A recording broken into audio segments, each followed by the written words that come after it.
नमस्कार, जनता टीवी देख रहे हैं आप और मैं हूं आपके साथ जागृति खंतवाल। बुलेटिन का आगाज करेंगे बड़ी खबर के साथ। बड़ी खबर, बड़ी जानकारी, ज्ञानवापी मामले से जुड़ी इस वक्त की ये बड़ी खबर।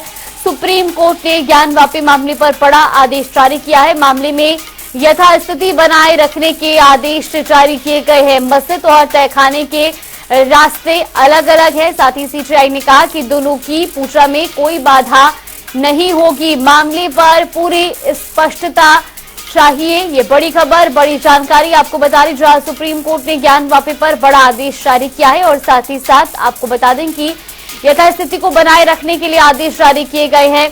सीजीआई ने इस मामले में कहा कि दोनों की पूजा में कोई बाधा नहीं होगी। मस्जिद और तहखाने में जाने का रास्ता अलग अलग और मामले पर पूरी स्पष्टता चाहिए, ये भी सीजीआई की ओर से कहा गया है। ये बड़ी खबर, बड़ी जानकारी दिल्ली से आपको बता रही, जहां सुप्रीम कोर्ट ने ज्ञानवापी मामले पर बड़ा आदेश दिया है। उन्होंने कहा कि मस्जिद और तहखाने के रास्ते अलग अलग है, ऐसे में दोनों की पूजा में कोई बाधा नहीं होगी। मामले पर पूरी स्पष्टता चाहिए।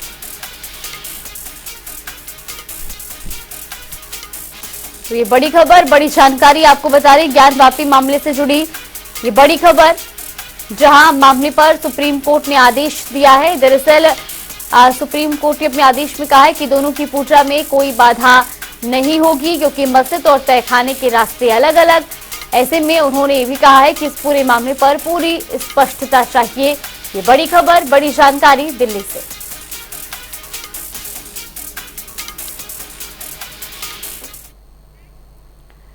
और बड़ी खबर का रुख करेंगे मथुरा से। बड़ी खबर, बड़ी जानकारी आपको बता दें, ये बड़ी खबर, कृष्णकूप की महिलाओं ने की पूजा। बड़ी खबर आपको बता रही, जहां पुलिस की मौजूदगी में कृष्णकूप की पूजा की गई। परंपरा के मुताबिक महिलाओं ने कृष्णकूप की पूजा की है। साथ ही आपको बता दें कि हिंदू संगठनों ने भी पूजा का ऐलान किया था और कृष्णकूप की महिलाओं ने पूजा की है। तो पुलिस की मौजूदगी में ये पूजा की गई है। परंपरा के मुताबिक महिलाओं ने कृष्णकूप की पूजा की। ये बड़ी खबर, बड़ी जानकारी आपको बता रहे हैं। मथुरा से हिंदू संगठनों ने भी पूजा का ऐलान किया था और पुलिस की मौजूदगी में महिलाओं ने कृष्णकूप की पूजा की है। इस खबर पर ज्यादा जानकारी के साथ हमारे सहयोगी सुरेश सैनी हमारे साथ जुड़े। सुरेश, सबसे पहले आपसे जानना चाहेंगे, मथुरा में महिलाओं ने कृष्णकूप की पूजा की है, फिलहाल क्या कुछ जानकारी सामने आ रही है? जी जागृति में आपको बता दूं, जिस तरह से भगवान श्री कृष्ण के जन्मभूमि के बराबर जो साई ईदगाह मस्जिद है, वहाँ पर एक प्राचीन कूप है, जिस पर की होली के बाद जो बासोड़ा पूजा होता है, वहाँ पे प्राचीन परंपरा के अनुसार जो स्थानीय महिला है वो हर साल वहाँ पे जो है बासोड़ा पूजा करती है। लेकिन क्योंकि पिछले कई साल से जमीनी और साई ईदगाह मस्जिद का जो जमीनी केस जो कोर्ट में चल रहा है, उसको लेकर के वहाँ पे सुरक्षा के पुख्ता इंतजाम किए गए और वहाँ पर जो स्थानीय लोग हैं उनकी आवाजामन जो है वो बंद कर दिया गया था। इसी को लेकर के अभी कुछ दिन पहले जो हिंदूवादी संगठन है या जिस तरह से कहे कि भगवान श्री कृष्ण जन्मभूमि के जो पक्षकार हैं, जो केस जो वादी हैं, उन लोगों ने, जिसमें दिनेश शर्मा है, आशुतोष पांडे है, ऐसे ही कई संगठन है, उन लोगों ने एक आह्वान किया था कि वो 1 तारीख को श्री कृष्ण जन्मभूमि के बराबर साई ईदगाह मस्जिद पर सुबह जाकर के वहाँ पे कूप पूजन करेंगे, जो पूजा है वहाँ पे पूजन करेंगे। उसको लेकर के पुलिस प्रशासन सुबह से ही अलर्ट था रात से और सुरक्षा के काफी पुख्ता इंतजाम किए गए थे। पीएसी के साथ साथ पुलिस और अन्य फोर्स यहाँ पे डेवलपमेंट किए गए थे। साथ ही साथ वो दोनों तीनों जो रास्ते हैं उसको बैरिकेड किया गया था, क्योंकि यहाँ पर पुलिस प्रशासन का ये था कि जो पारंपरिक जो सरलतर की जो प्राचीन परंपरा है उसके अनुसार जो स्थानीय महिलाएं वो पूजा करें। लेकिन जो हिंदूवादी लोग हैं जिन्होंने आह्वान किया था, जिन्होंने प्रशासन को चेतावनी दी थी और ये कहा था कि हम पूजा करेंगे, क्योंकि प्रशासन ये चाहता था कि किसी भी तरह से अशांति ना फैले, उसी को लेकर के यहाँ पे सुरक्षा बढ़ाई गई थी। और यहाँ पर कुछ लोग जो आए, जिसमें दिनेश शर्मा थे और कुछ लोग हिंदूवादी लोग थे, जिनको पुलिस ने हिरासत में भी लिया है और उसको लेकर के सुरक्षा व्यवस्था बढ़ाई गई थी। उसी को लेकर के आज इलाहाबाद हाईकोर्ट में सुनवाई भी है, जो कि अभी 2 बजे बाद से शुरू होगी। बिल्कुल सुरेश, ये भी जानना चाहेंगे, जिस तरीके से पुलिस प्रशासन की मौजूदगी में महिलाओं ने कूप की पूजा की और ऐसे में वहां पर माहौल किसी भी तरीके से ना बिगाड़ा जाए, इसको लेकर के फिलहाल क्या कुछ व्यवस्थाएं प्रशासन की ओर से वहां पर? जी, प्रशासन की तरफ से पूरी चाक चौबंद व्यवस्था है। पुलिस के साथ साथ पीएसी है और अन्य फोर्स यहाँ पे डेवलपमेंट है। एलआईयू यहाँ है, भारी संख्या में पुलिस फोर्स स्थानीय पुलिस है वो लगाई गई है। पुलिस के आला अधिकारी, SP city, SSP, CO city सहित अन्य थानों की पुलिस यहाँ पे पोस्टेड है। महिला पुलिस है जो कि चारों तरफ, और इसके साथ साथ यहाँ पे वैसी अन्य जो फोर्स है वो भी चारों तरफ से यहाँ पे नजर बनाए हुए हैं। और जो जन्मभूमि शाही ईदगाह मस्जिद को जाने वाले जो रास्ते हैं वो सब बैरिकेड कर दिए गए, कटीले तार लगाए गए ताकि कोई भी असामाजिक तत्व या जो लोग अशांति फैला सकते हैं वो वहां पर ना जा पाए, और किसी भी तरह से यदि शांति व्यवस्था है वो भंग ना हो।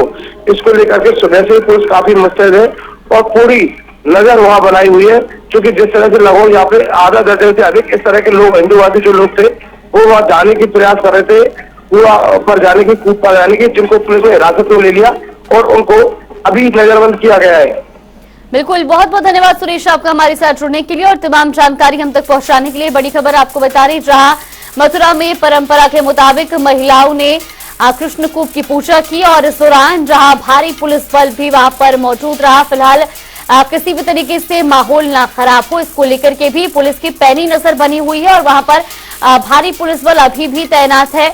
मथुरा से ये बड़ी खबर, बड़ी जानकारी। हिंदू संगठनों ने भी पूजा का ऐलान किया था, लेकिन पुलिस वहां पर पूरी तरह से मुस्तैद है।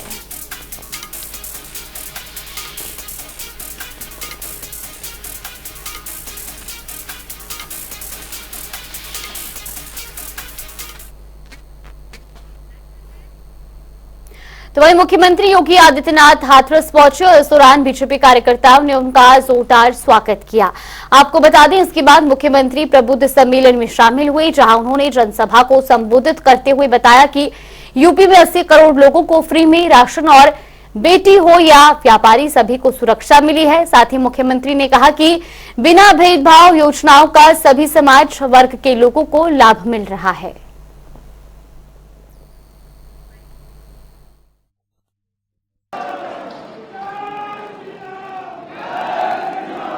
ये धरती हाथरस हमारे ब्रजमंडल का प्रवेश द्वार माना जाता है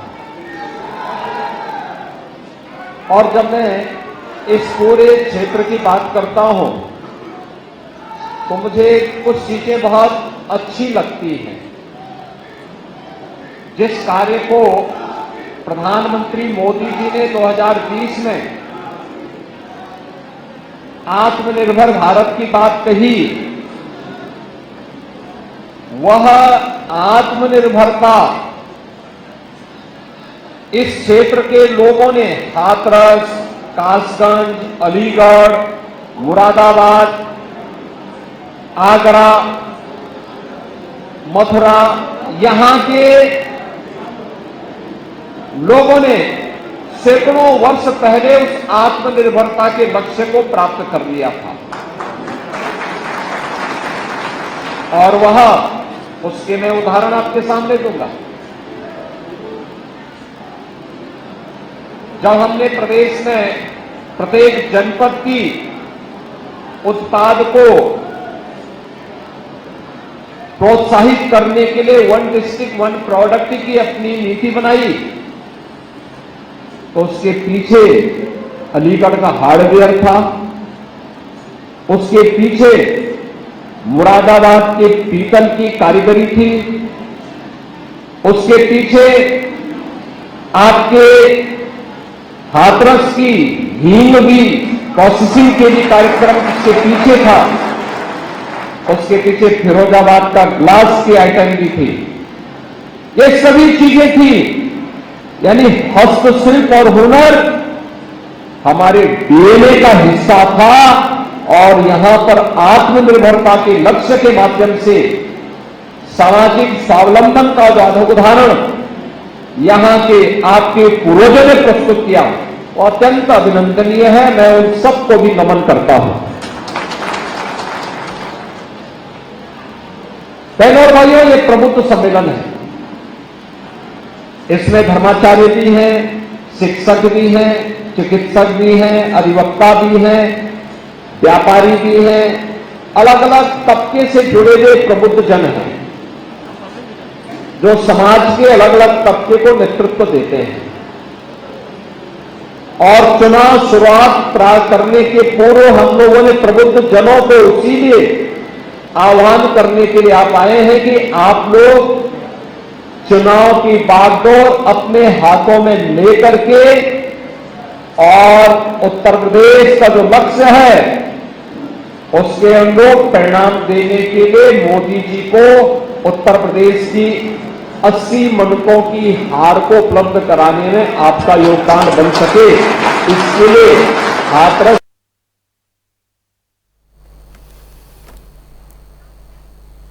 तो वहीं लोकसभा चुनाव को देखते हुए जहां एक तरफ भारतीय जनता पार्टी ने ताबड़तोड़ तरीके से अपनी प्रसार अभियान को धार दी है, तो वहीं कांग्रेस भी अब इसमें एक तरफ कदम आगे बढ़ा चुकी है। आपको बता दें कि कांग्रेस ने उत्तर प्रदेश के लिए अपने स्टार प्रचारकों की लिस्ट जारी कर दी है। इस लिस्ट में 40 नाम शामिल हैं।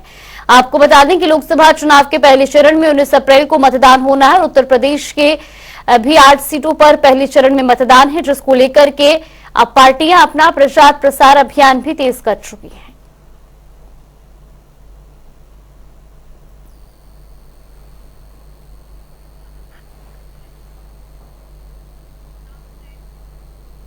तो वही आपको बता दें कि लोकसभा चुनाव को देखते हुए जहां एक तरफ स्टार प्रचारकों की सूची जारी हो चुकी है, तो वहीं ओम प्रकाश राजभर की पार्टी सुभाषपा ने भी अपने स्टार प्रचारकों की सूची जारी कर दी है। सूची में 20 लोगों का नाम शामिल है, जिसमें मुख्य स्टार प्रचारकों की सूची में पार्टी के राष्ट्रीय अध्यक्ष ओम प्रकाश राजभर का नाम है। तो वही सूची के दूसरे नंबर पर उनके बेटे अरुण राजभर और तीसरे स्थान पर सालिक यादव को जगह मिली है।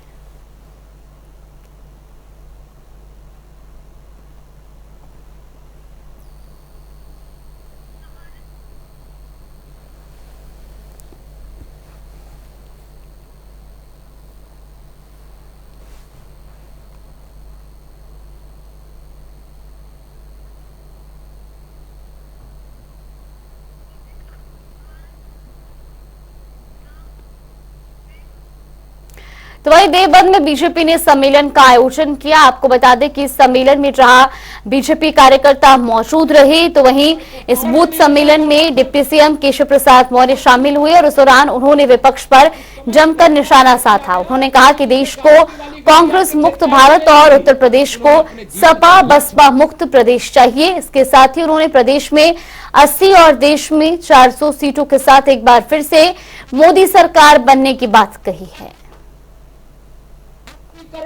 भारतीय जनता पार्टी गठबंधन यूपी में जीत रहा है और देश में 4 जून को 400 पार, फिर एक बार प्रचंड बहुमत की मोदी सरकार। सपा बसपा कांग्रेस तीनों को जनता ने यूपी के अंदर तो नकार ही दिया है, लेकिन कांग्रेस को देश में भी नकारने का काम जनता कर रही है। अभी मैं देख रहा था आज ही अरुणाचल प्रदेश में, जहां भाजपा और कांग्रेस की सीधी लड़ाई होती है, वहां हमारे अरुणाचल के मुख्यमंत्री सहित 10 विधायक निर्विरोध निर्वाचित हुए। यानी कांग्रेस जैसे एक्सपायरी दवा हो जाती है, वैसे एक्सपायरी राजनीतिक पार्टी हो गई है और कांग्रेस मुक्त भारत चाहिए और सपा बसपा मुक्त उत्तर प्रदेश चाहिए। तो वही सपा महासचिव शिवपाल यादव का बयान सामने आया है। उन्होंने भारतीय जनता पार्टी पर जमकर निशाना साधा और कहा कि बीजेपी विपक्ष को दबाने की कोशिश कर रही है। साथ ही ओवैसी और अपना दल कमेरावादी गठबंधन पर भी शिवपाल यादव ने अपनी प्रतिक्रिया दी है। देखिए, चुनाव की शुरुआत हो चुकी है। हर पार्टी का नेता अपने अपना पार्टी का प्रचार करेगा, लेकिन भारतीय जनता पार्टी के जो भी बड़े नेता आएंगे वो प्रशासनिक अधिकारियों पर दबाव बनाएंगे और विपक्ष के लोगों पर, जैसे कि विपक्ष के लोगों को दबाया जा सके, इसलिए ये सब लोग इस तरीके के प्रबुद्ध है, कोई कुछ है कोई कुछ करके, हमेशा इनका इतिहास रहा है। देखिए, हम ओवैसी और पल्लवी पटेल का सम्मान करता हूँ, लेकिन राजनीति में हमेशा स्थिर रहना चाहिए और जो व्यक्ति स्थिर रहता है वो ही ऊंचाइयां पहुंचता है। बीजेपी सांसद और लोकसभा चुनाव में प्रत्याशी प्रोफेसर एसपी बघेल के चुनाव कार्यालय का उद्घाटन हुआ। इस दौरान केंद्रीय चुनाव कार्यालय का शुभारंभ प्रदेश उपाध्यक्ष संतोष कुमार ने किया। सांसद प्रत्याशी और केंद्रीय राज्य मंत्री एसपी सिंह बघेल ने कहा कि आगामी लोकसभा चुनाव के लिए पार्टी कार्यकर्ता पूरी तरह तैयार है। हमें उम्मीद है कि आगामी लोकसभा चुनाव में बीजेपी की प्रचंड बहुमत से जीत होगी।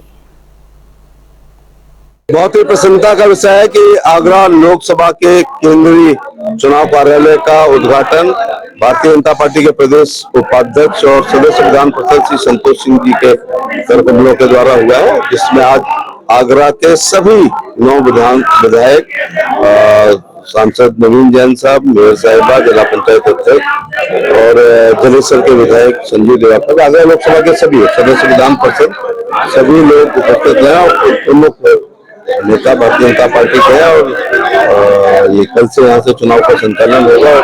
कार्यकर्ताओं ने लक्ष्य रखा है, ये मोदी जी ने लक्ष्य रखा है कि अब की बार 400 पार, तो आगरा के कार्यकर्ताओं ने भी इस बार 5 लाख पार, और मोदी जी जब जून के महीने में 400 एमपीओ को लेकर गए तो माला में आगरा का भी कमल खेलेगा।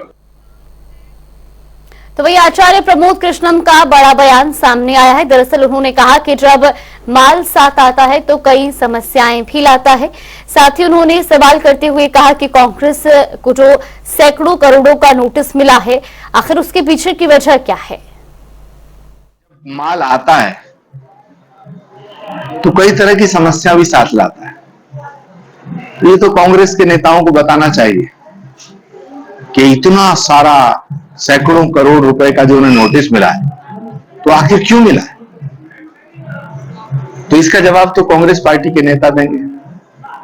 1800 करोड़ हो या 18,000 करोड़ हो, इसका जवाब तो जयराम रमेश और केसी वेणुगोपाल जी को देना चाहिए। सच बात यह है कि चोर कभी भी नहीं कहता कि वो चोर है, डाकू कभी नहीं कहता वो डाकू है, लुटेरा कभी नहीं कहता वो लुटेरा है। लेकिन सच बात यह है कि देश का पैसा लूटा तो गया है। अब जब देश का पैसा लूटा गया है, उस पर जांच चल रही है, तो इसमें प्रॉब्लम क्या है? जो नेता ईडी, सीबीआई या इनकम टैक्स की जांचों की जद में हैं, वो अगर सच्चे देशभक्त हैं तो उन्हें जांच का सामना करना चाहिए, न्यायपालिका पे भरोसा करना चाहिए। और मैं समझता हूं कि भारत की न्यायपालिका एकदम स्वतंत्र है। भारत की न्यायपालिका पर किसी भी सरकार का कोई दबाव नहीं है। तो जब सरकार का दबाव नहीं, अब न्यायपालिका अगर हमारे हक में फैसला कर दे तो न्यायपालिका ठीक है, अगर हमें नोटिस दे दे तो न्यायपालिका गलत है। तो ये दोहरे मापदंड नहीं चलेंगे। रघुपति राघव राजा राम पतित पावन सीताराम का रास्ता छोड़कर सनातन को मिटाने के रास्ते पर आ गई है। तो जो पार्टी सनातन को मिटाने के रास्ते पर आ गई, जो पार्टी वंदे मातरम और भारत माता की जय का रास्ता छोड़कर भारत के टुकड़े करने वाले रास्ते पर आ गई हो, उस पार्टी को भगवान भी कैसे बचाएगा? तो वही मैनपुरी से सांसद डिंपल यादव ने भारतीय जनता पार्टी पर निशाना साधा है। दरअसल उन्होंने बीजेपी पर तंज कसते हुए कहा कि बीजेपी एक वॉशिंग मशीन है, क्योंकि जितने भी नेता बीजेपी में जाते हैं उनके सभी कर्मकांड धुल जाते हैं। मैं समझती हूँ अगर आप जितने भी नेताओं को देख लें जो भाजपा में गए हैं, तो भाजपा तो एक वॉशिंग मशीन है। यहाँ जाकर सभी जो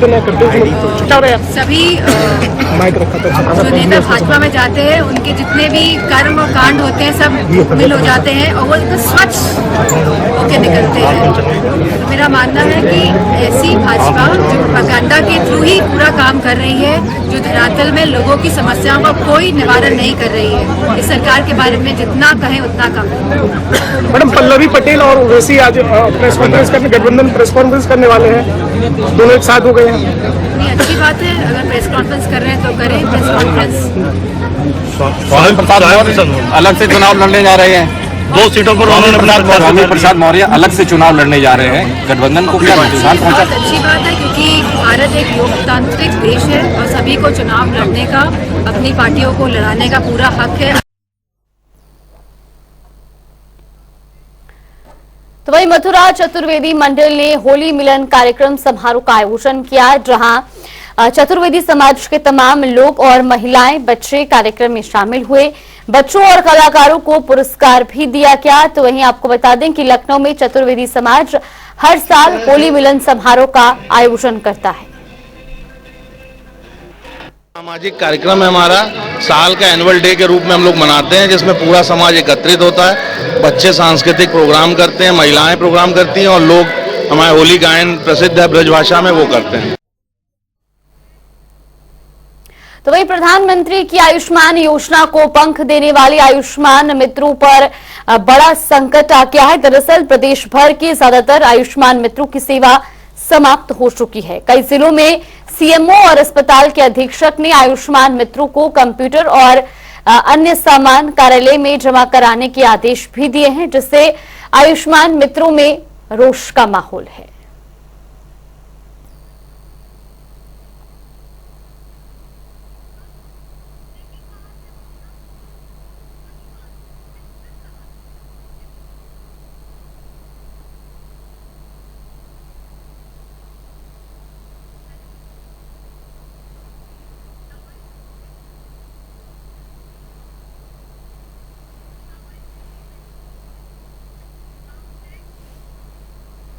तो वहीं इटावा में जहां सुसाइड का मामला सामने आया है, आपको बता दें कि एसआई ने सर्विस रिवॉल्वर की आत्महत्या की हत्या का कारण डिप्रेशन का होना बताया गया। घटना में पुलिस महकमे में शोक की लहर। प्रयागराज में बीजेपी कार्यकर्ता संदीप पाल की गोली मारकर हत्या, युवक को अस्पताल में कराया गया भर्ती। मामले की जांच में जुटी पुलिस। रायबरेली में एक ही गांव में 7 लोगों की मौत से मातम, एक ही परिवार के 5 लोगों की हुई मौत। परिजनों ने की कानूनी कार्रवाई की मांग। रायबरेली में संदिग्ध परिस्थितियों में युवक ने लगाई फांसी, अस्पताल में डॉक्टरों ने युवक को किया मृत घोषित। पुलिस ने शव का कराया पोस्टमार्टम। फतेहपुर में नल से पानी भरने को लेकर विवाद, दबंग ने युवती को बेरहमी से पीटा। मारपीट का वीडियो सोशल मीडिया पर हुआ वायरल। फिरोजाबाद में पुलिस और बदमाशों के बीच मुठभेड़, आरोपी के पैर में लगी गोली। पुलिस ने आरोपी को अस्पताल में कराया भर्ती। फतेहपुर में बच्चे के साथ युवक ने किया दुष्कर्म, पुलिस ने छेड़छाड़ की धाराओं में मुकदमा किया दर्ज। मां ने पुलिस पर कार्रवाई नहीं करने के लगाया आरोप। नोएडा में पुलिस और बदमाशों के बीच मुठभेड़, गैंगस्टर एक्ट में वांछित था युवक। आरोपी के पास से अवैध तमंचा, कारतूस और चोरी की बाइक बरामद। सहारनपुर में खेत में चली गोलियां, घटना में किसान घायल, नौकर की हुई मौत। किसान ने मां और बेटी पर लगाए फाड़े के हथियारों से हमला करवाने के आरोप। फर्रुखाबाद में युवक ने ट्रेन से कटकर की आत्महत्या, घटना के बाद परिवार में मचा कोहराम। पुलिस ने शव को पोस्टमार्टम के लिए भेजा। पीलीभीत में आवारा पशु और बाघ का आतंक, ग्रामीणों ने परेशान होकर लोकसभा चुनाव का किया बहिष्कार। कहा जब तक समस्या का समाधान नहीं तब तक वोट नहीं देंगे। चंदौली में तैनात सिपाही ने मुख्तार अंसारी को बताया मसीहा, सोशल मीडिया पर मुख्तार के समर्थन में किया पोस्ट। एसपी चंदौली ने सिपाही को किया सस्पेंड। लखनऊ के पीजीआई हॉस्पिटल के सामने हुआ भीषण हादसा, हादसे में 2 लोगों की हुई मौत, करीब 10 लोग घायल। इटावा पुलिस ने चलाया चेकिंग अभियान, पुलिस ने एक गैंगस्टर सहित 2 अभियुक्तों को किया गिरफ्तार। कब्जे से एक मोटरसाइकिल, अवैध तमंचा, 2 जिंदा कारतूस सहित चाकू हुआ बरामद। बदायूं में बीजेपी युवा मोर्चा के जिला अध्यक्ष ने अपने ही कार्यकर्ता को दिया धक्का, धक्का देते का वीडियो सोशल मीडिया पर वायरल। प्रयागराज में पुलिस और बदमाशों की मुठभेड़, अभियुक्त के पैर में लगी गोली, आरोपी के पास से अवैध तमंचा, कारतूस और बाइक बरामद। बीजेपी कार्यकर्ता को गोली मारकर आरोपी ने की थी हत्या। देवरिया में इंटर कॉलेज के प्रबंधन समिति में हुआ चुनाव, जिला विद्यालय निरीक्षक की मौजूदगी में चला कार्यक्रम। नवनिर्वाचित सदस्यों को दी शुभकामनाएं। बिजनौर में सड़क किनारे गड्ढे में जा पलटी बस में सवार लगभग 7 यात्री हुए घायल, सभी घायलों को अस्पताल में इलाज जारी।